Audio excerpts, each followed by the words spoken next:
Judge Andrew Napolitano is here, senior judicial analyst, which we have been watching this story. We're talking about thousands of pages of documents here, Judge. Probably about 250,000 pages. So when they say truckloads, they're not exaggerating. Now, the Attorney General doesn't have all the documents. She has the lion's share.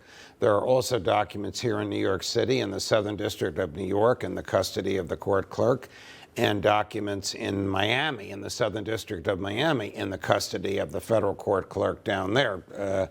Congressman Comer doesn't need me to tell him that. He knows where they are, and he knows how to get them. It'd be interesting if he has to subpoena them from the judiciary.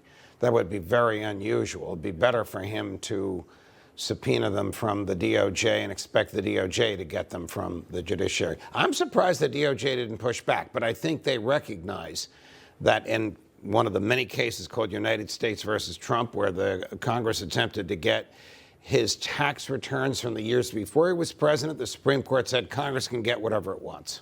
You know, there are so many conspiracy theories floating out there as to why these documents have yet to be released. In the simplest terms that you can think of, when you try to boil it down, what's the reason that it's taken so long to get these documents I wish out there? I knew the reason. You know, Attorney General Bondi caused quite a kerfuffle a few months ago when she said, the documents are on my desk waiting for me to review. And then she said, we're going to release some, and what she released had already been released publicly. And then she said, there's no there. So I don't know why. There could be no there. There could be no revelation of a constitutional magnitude, or there could be names of people who were affiliated with him, whether they were social guests or whether they participated in criminal activity that we don't know about. Yeah, I'm curious about the theatrics that happened several months ago when there was the binders put together, and all of these political pundits on the right came out. They were briefed, they were given, they came out of the White House holding them up, only to find there's nothing really in there. Correct. In terms to share. So now here we are in this second phase, if you will. Okay, now we're going to see something that we didn't see before. Well, now it's up to Congressman Comer and the committee. Do they want to release to the public everything that they have? Presumably they will, or they will not solve this issue of the public's appetite. Let me share this with you, because to your point, it was California Congressman Robert Garcia. He's the top Democrat on the panel. And he said, to your point, the most critical thing the Oversight Committee needs for its investigation is the full, complete, and unredacted Epstein files, including any client list. The Bipartisan Oversight Committee subpoena requires these documents by tomorrow, and if the committee does not receive the files, it will be clear the Trump-Epstein cover-up continues. Now, here comes a political narrative, and this is where you could probably pull it back a bit. Right. I mean, that is clearly a political argument. I don't blame him for making it. He's trying to support his own base. That does not move the ball. However, he does make a point.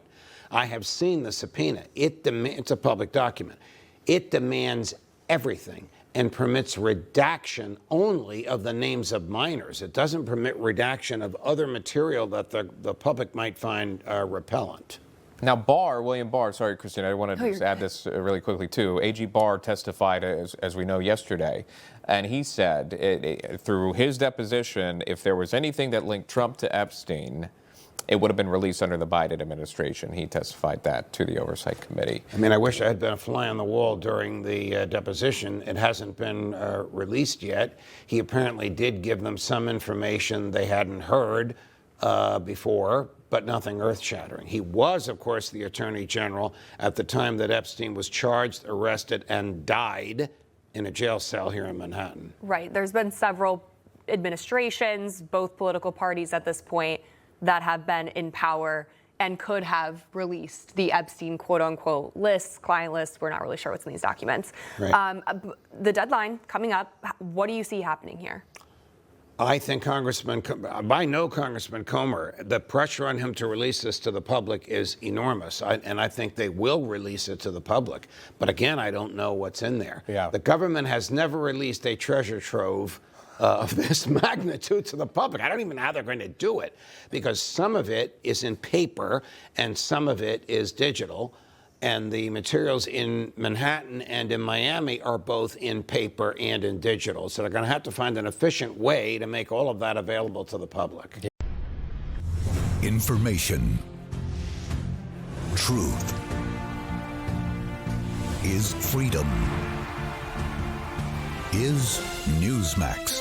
It's real news for real people.